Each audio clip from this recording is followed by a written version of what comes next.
Rewriting the human story. How our story determines our future. An alternative thought experiment by Nikola Danilov. Part 1. Story. People always find it easier to be a result of the past rather than a cause of the future. Author unknown.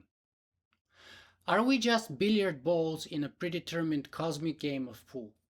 Or are we free to choose our future? My thesis in this book is that our future is indeed determined, but not by some unbreakable and deterministic law of nature.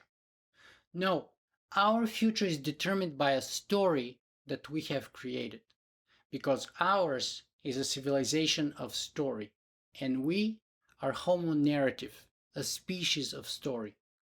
So much so that today humanity lives and dies not by facts, but by and for our stories.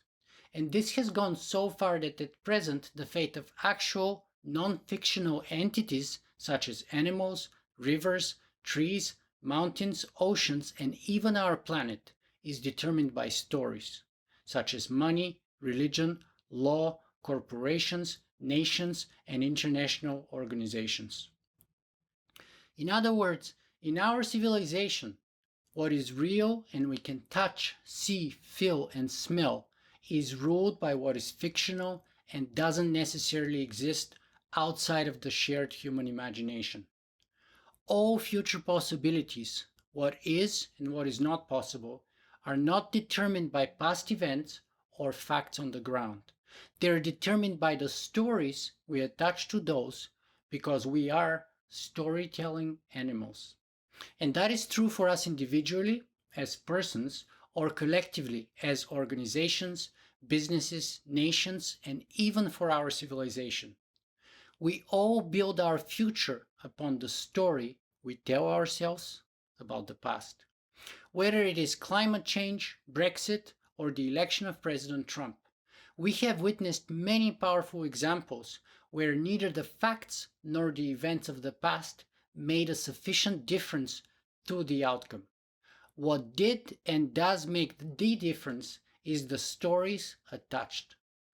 Therefore, if we want a different outcome, we want to focus on changing the respective stories within which those facts and past events fit.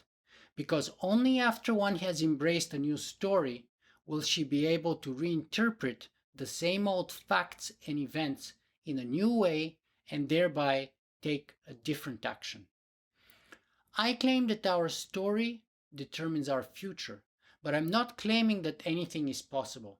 Geographical, biological, physical, and economic forces do create constraints, but those constraints leave sufficient space for us to choose our future and not be bound by determinism.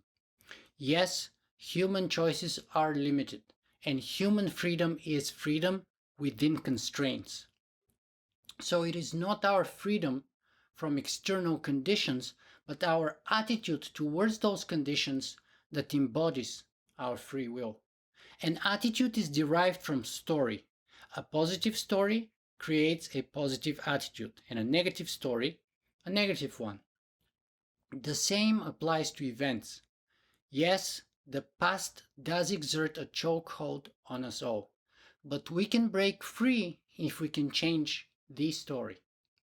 In the next 16 chapters, I will demonstrate how the above claim is true at every level, individually as private persons, collectively as corporations and organizations, and globally as a civilization. No matter the level, new outcomes come only after the large-scale dissemination of new stories. For as long as the dominant story remains the same, no meaningful change can or will occur. In short, my thesis is that it doesn't matter if you're an individual, a company, a nation, or an international organization. Change your story, change your future. Because our stories are our compass to the future, but they don't just point the way. They frame what's left and what's right, what's back and what's forth, what's right and what's wrong, what's possible and what's not possible.